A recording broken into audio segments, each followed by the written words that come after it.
Hey! Bonjour et bienvenue dans cette nouvelle vidéo où je vais vous parler du bif.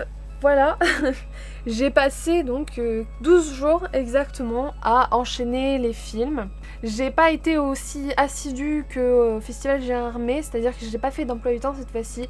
Je me suis dit allez à la cool, si j'ai envie de voir un film, je le regarde. Et sinon bah tant pis, il passera peut-être un autre jour et j'essaye d'en voir un maximum. En parallèle, Marie et Mylène avaient aussi leur accréditation. Merci d'ailleurs Mylène pour le tips. On a pu échanger sur les films qu'on avait vus et tout, et Mylène m'a déconseillé certains films, donc j'ai évité certains massacres. Donc je vais vous faire quelques vidéos, je vais pas tout vous condenser dans cette vidéo parce que sinon ça va être trop d'informations et vous oublierez certains films que je vais certainement vous conseiller. Donc je préfère vous faire ça dans plusieurs vidéos, histoire qu'au moins on soit sur quelque chose de plus regardable et en même temps je pourrais faire des formats courts pour vous conseiller peu à peu certains films sans... Enfin vous avez compris quoi.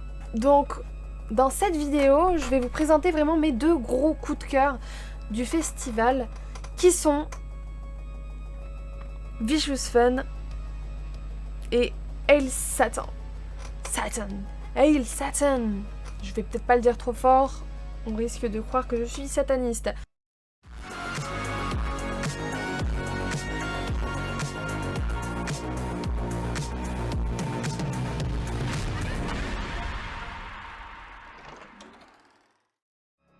Vicious Fun est un film d'horreur canadien réalisé par Cody Callahan. Il raconte l'histoire de Joël, un jeune homme qui aime beaucoup, on va dire, sa colocataire, qui, elle, a un date, un rendez-vous avec un mec qui lui paraît chelou.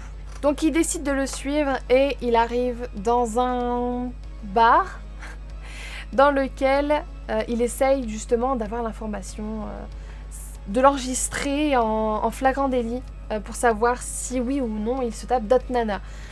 Au final, il va aux toilettes et il s'endort comme un idiot. Et quand il se réveille, il tombe sur plusieurs personnes assises en arc de cercle. Plusieurs personnes sont installées comme dans une réunion d'alcooliques anonymes en arc de cercle. Et il se demande un peu qui sont ces gens. Il essaye de se faire passer comme une personne du groupe et il se rend compte que chacune des personnes ici présentes sont en fait des serial killers. Voilà. Va s'en suivre une petite péripétie à base de gore, de meurtre, de références en tout genre, que ce soit de American Psycho ou Drive ou encore Massacre à la tronçonneuse. Le film est bourré de références et de blagues à prendre au premier ainsi qu'au second degré. C'est rythmé, c'est coloré, c'est fun, la musique elle est tellement cool. De toute façon c'est simple, en moins de 5 minutes vous tomberez forcément amoureuse de ce film. Je sais pas exactement quand est-ce qu'il sort en France malheureusement. Vu les temps actuels c'est un peu compliqué. En tout cas c'est vraiment mon gros coup de cœur du festival pour le coup. Je suis tombée amoureuse de ce film, littéralement. Il sort, je le prends. Direct.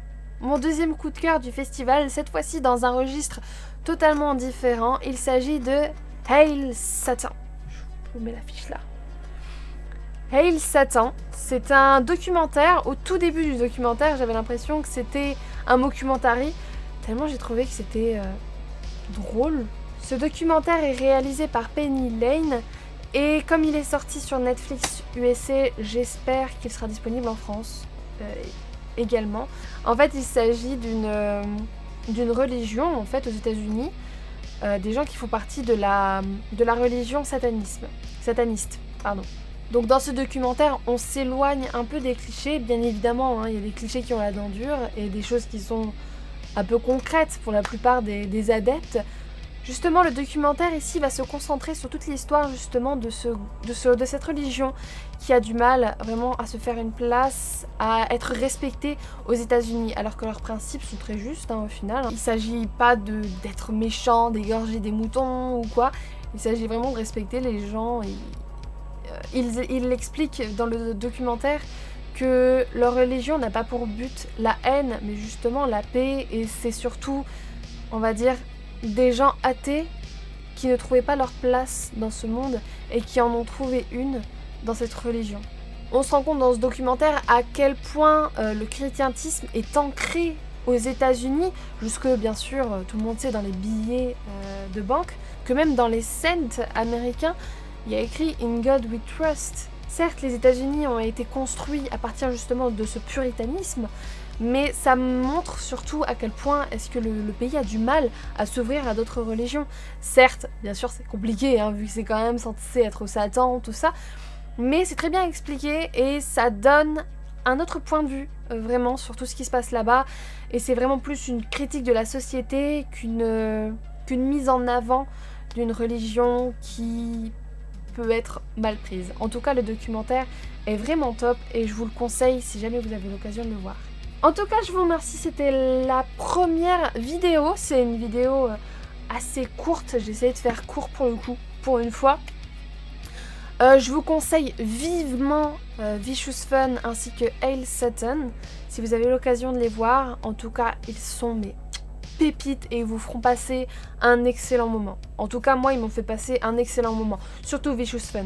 Vicious Fun, je vous assure, j'ai envie d'en faire une vidéo critique complète et j'ai envie de faire la pub de ce film de partout. D'ailleurs, je l'ai conseillé à plusieurs personnes qui l'ont surkiffé derrière et ça, j'en suis très contente. Voilà, super contente. C'est le premier film d'ailleurs que j'ai vu du festival et franchement, mais vraiment pépite. Si vous avez participé au BIF, n'hésitez pas à me dire en commentaire lesquels films sont vos coups de cœur. Au passage, j'ai vu 35 films au BIF en 12 jours. Je suis un peu fatiguée. Je me suis un peu reposée là ces 2 derniers jours, mais fatiguée quand même. C'est pas évident tous les jours de regarder autant de films en aussi peu de temps. Enfin bref, je vous souhaite une bonne journée, une bonne soirée et à bientôt.